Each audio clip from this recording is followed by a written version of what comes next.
పెద్దపల్లి జిల్లాలో దారుణం చోటు చేసుకుంది. అభం శుభం తెలియని పసికందును కామాంధుడు హత్య చేశాడు. సుల్తానాబాద్ మండలం కాట్నంపల్లి రైస్ మిల్లు వద్ద ఈ ఘటన జరిగింది.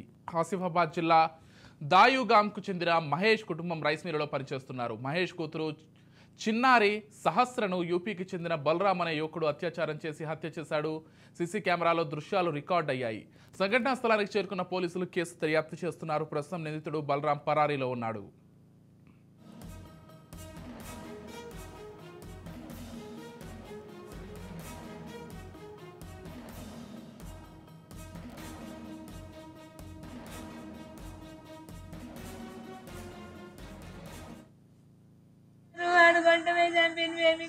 వర్షం వచ్చిందని ఆడ బయట పండుకున్నాం. లోపు ఇక్కడ అందరం బయట పండుకొని వర్షం వచ్చిందన్న వల్ల ఇంట్లోకి పోయి కరెంట్ లేదు, ఉబ్బరిస్తాను. పిల్లలు వేసిన వాళ్ళగా రేకుల కింద వచ్చి పండుకున్నాం. 6 సంవత్సరాలు ఉన్నాయి సార్ మా అబ్బకు. మేము 9 నెలలు అవుతాం సార్ మేము వచ్చి. ఎవరు సార్ మేము ఆయన కూడా చూడలేదు. కొత్త కనబడతాన్ని మిల్లు కూడా ఎవరు లేదు. నైట్ 10, 10:30, 11 అయింది సార్. కొంట వేశాడు. ఏమో సార్ వాడు కొంట వేసి మేము ఇక్కడ వర్షం వచ్చిందని ఆడ బయట పండుకున్నాం. లోపు ఇక్కడ అందరం బయట పండుకొని వర్షం వచ్చిందన్న వల్ల ఇంట్లోకి పోయి కరెంట్ లేదు, ఉబ్బరిస్తాను. పిల్లలు వేసిన వాళ్ళగా రేకుల కింద వచ్చి పండుకున్నాం. 6 సంవత్సరాలు ఉన్నాయి సార్ మా అబ్బకు. మేము 9 నెలలు అవుతాం సార్ మేము.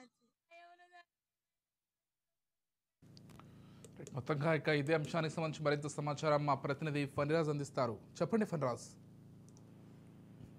విజయ్, సుల్తానాబాద్ మండలం కాట్నపల్లిలో దారుణం చోటు చేసుకుంది. ఒక ఫ్యాక్టరీలో పని కోసం వచ్చినటువంటి ఆదిలాబాద్ కి చెందినటువంటి కుటుంబంలోని ఒక 6 ఏళ్ల బాలిక తన సాయంత్రం పూట ఆడుకుంటూ ఉండగా మరి గమనించినటువంటి ఒక కార్మికుడు, ఇతర రాష్ట్రానికి చెందినటువంటి కార్మికుడు ఆ అమ్మాయిని గమనించి అదే రోజు రాత్రి ఆమెను ఎత్తుకెళ్లి హత్య చేయడం జరిగింది.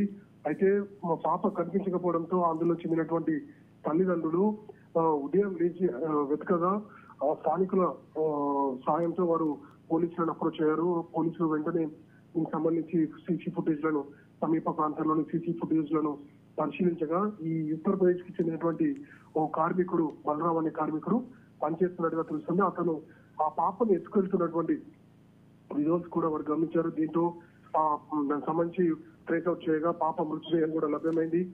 దీంతో వెంటనే స్థానిక ప్రభుత్వ ఆసుపత్రికి తరలించి పోస్ట్ మార్టం నిర్వహించారు. మరోవైపు పోలీసులు కూడా నిందితుని కోసం రాత్రంతా గాలించగా అతను పట్టుబడ్డట్టుగా సమాచారం వస్తుంది. అయితే ఈ దారుణ ఘటన చోటు చేసుకున్న సమయంలో ఎవరు కూడా అక్కడ లేకపోవడంతో పాపని ఎత్తుకెళ్ళినట్టుగా తెలుస్తోంది. దీంతో ఈ విషయాన్ని ఎవరు గమనించలేకపోయారు. దీంతో ఈ దారుణం చోటు చేసుకున్నట్టుగా తెలుస్తోంది. Vijay, right, thank you Phanraj.